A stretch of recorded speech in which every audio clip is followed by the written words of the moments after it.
Herkese merhaba arkadaşlar.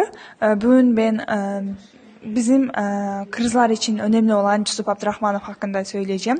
Yusuf Abdurrahmanov 1901'de dünyaya gelmiştir ve 1916 yılında Ürkün diyen bir önemli olan Kaçı Savaşı'nda babasını kaybetmiştir. Sonra annesi de Kırgız-Kazak ayamalasında annesini de kaybetti. Sonra o kardeşiyle yetim kaldılar.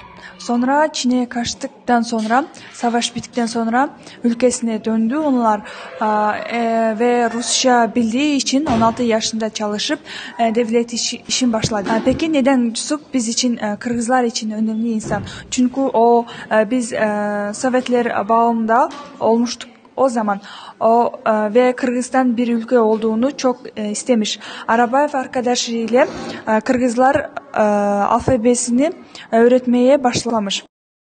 İkinci olarak o zamanlar Sovyet tarafından sömürüyle başlamıştı ve içilecek, giyilecek her şey Moskova'ya o zaman gidiyordu. Sonra eğer giderse biz Kırgızlar aç olduğu için kötü olduğunu bildikten sonra düşünerek bir güzel trafik kullandı da ve Kırgızlar açlık azabını çekmediler. Ve Abdurrahmanov olarak Stalin'in yanında çalıştı. Ve bir gün Stalin'in işe geç geldiği için iki sere yüzüne söylemiş. 1937 yıllarında Abdurrahmanov hapis edildi. Peki neden? Çünkü Yusuf Abdurrahmanov Kırgızistan'ın ülke olduğunu söylediği için.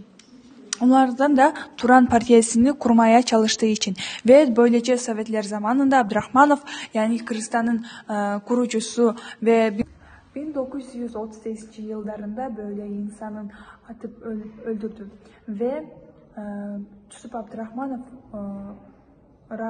Kırgızistan için rağmen önemli Kırgızistan'ın insanları ile bilim insanlarının hepsini bir yere toplayıp öldürdüler.